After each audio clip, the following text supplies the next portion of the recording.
Ever wondered how our analyst and coach Kirks got to Challenger with such a high win rate? I mean, I work with a guy and it's still kind of spooky to me, so that's why today I'm going to show you exactly how he did it. We got a chance to chat about his climb and he gave me some of the tips that he used, and I'm sure that it'll help you on yours as well. So hit that sub button and let's get into it.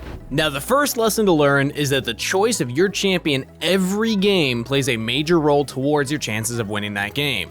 There's a reason that some champions are contested first picks every single time, and let me tell you, the reason is they are overpowered. So at the start of his climb, he liked picking Aurelion Sol into pretty much everything. The champion was just straight up unbalanced at the time. No other champion was able to contest his push early on, and with that in mind, there were some tricks that he liked to utilize after shoving wave 1. Now, we all know the junglers suffer a lot when they're disturbed in their very first clear, so after pushing the first wave, Kirks quickly ran up to the Raptor camp and leashed it away. Timing this properly hurts the enemy jungler a lot. The Raptor camp will chase you up until a certain point and then walk back. However, the enemy will be unable to do anything about that. In reality, most junglers would even skip the camp to transition a bit earlier than usual, but champions like Evelynn suffer a ton from doing this. Not being able to hit level 5 with the typical clear is just brutal. However, after Aurelion Sol and his items were nerfed multiple times in a row, he dropped the champion. Don't get me wrong, Aurelion Sol can still work, especially under the pretext of him being a champion that can roam from any point to any lane. Nevertheless, due to the nerfs, he just wasn't broken anymore. So after losing his beloved dragon, Kirks had to find something else. He tried out a few of the broken scalers for mid lane, such as Ziggs and Corki, but due to the nature of solo queue, there's too many games where you feel like the game is running past you. Consequently, he shifted away from the mid lane and gravitated towards the support and AD carry positions in a duo environment. In his eyes, Dragon Lane in a duo environment is just the most broken lane that you can ask for. And the reasons are pretty simple. The current MMR system of Wild Rift appears to be flawed, and you get matched against lower tier players all the time. Not only that, but it's also not guaranteed that you're facing another duo in your lane. Consequently, you can pull off some very interesting plays when you get the feeling that you're better than the opposition. And with that in mind, you can start seeing the enemy laners as 2 collectibles that are free to pick up at any point in time. And trust me, once you get a lead in Dragon Lane, things become very hard for the other side.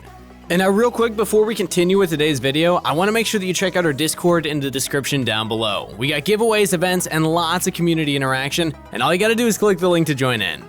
Alright, so briefly after, he started playing the likes of Janna and Braum to stop the avalanche of bad Alistar players. At that time, it was a common consensus that Alistar was the best support in the game and should be picked as early as possible. For some reason, a lot of players didn't believe that you could consistently cancel Alistar engages with Janna's Howling Gale, and overall completely deny him entry at any point of the game. Nonetheless, Braum was an even better pick against Alistar, as he just makes it so that the cow isn't allowed to play at all. And by not allowed to play, Kirks refers to a state of the game where if the enemy chooses to do anything apart from standing back and soaking XP, they'll be at a disadvantage. Now in the context of Alistar versus Braum, it looks like this. Braum has to keep a little bit of a distance to his AD carry, so if Alistar chooses to engage, Braum isn't caught by the initial CC.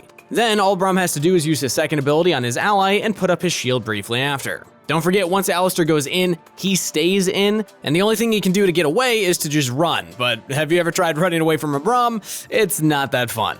And even better yet, Braum's able to block all projectiles with his shield, so even if his AD carry is briefly CC'd by the Alistar, it won't make a big difference as the enemy AD carry is unable to deal damage to yours in the first place. Now the key takeaway here is knowledge of your matchup. You need to know what you can and what you cannot do with the champion that you're playing.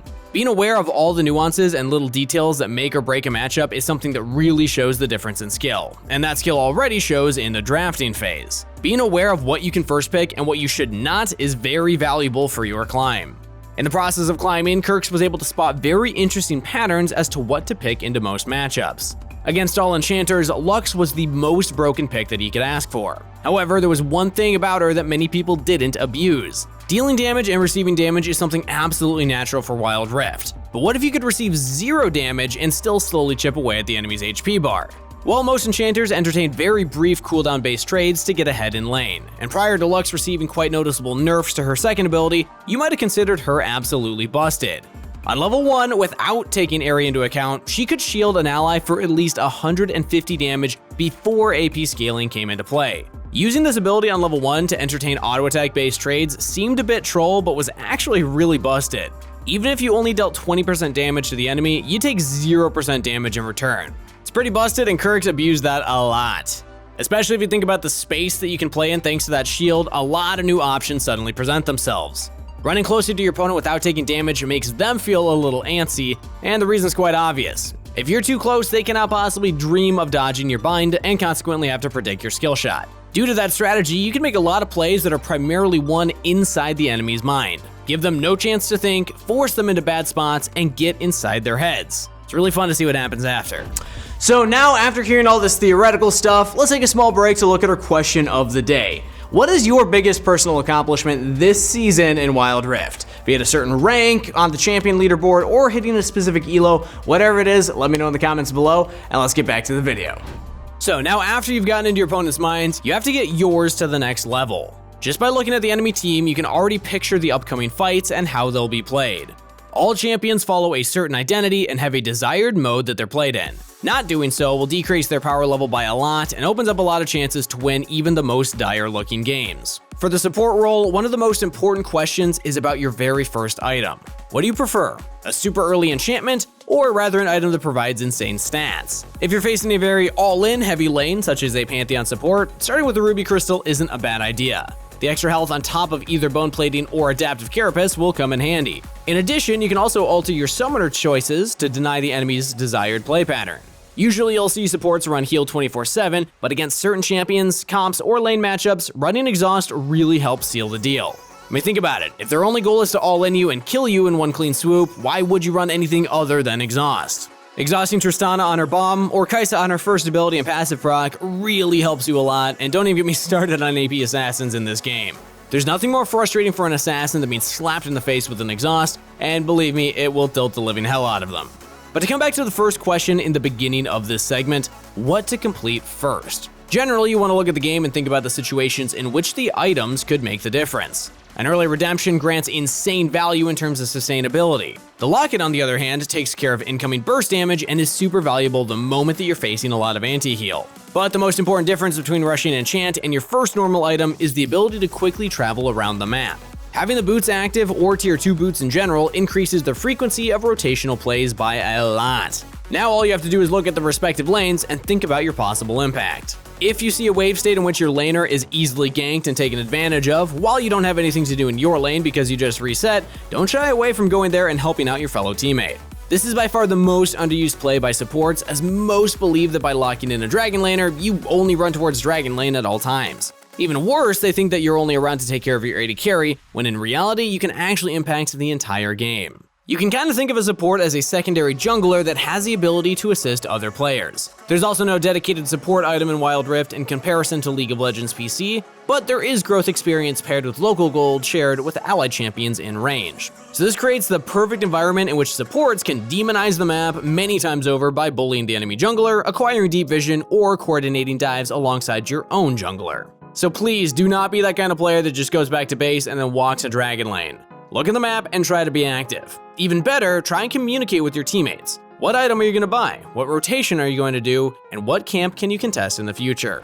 Another vastly underappreciated but very important trait of a good player is minimizing your own death count. Every death needs to have a reason and should serve a specific purpose. Picture it this way. Dying so your AD carry gets a double kill, an entire wave, and plating seems like a good death, right? However, trading 1 for 1 and leaving your AD carry on a wave that is slowly pushing into the enemy seems terrible. It's all about the consequences of your play. So let's think out of the box here for a second. The first dragon spawns in 45 seconds and you get killed by the enemy team. But for some reason, they thought it was a great idea to use all their ultimates and summoner spells for that singular kill.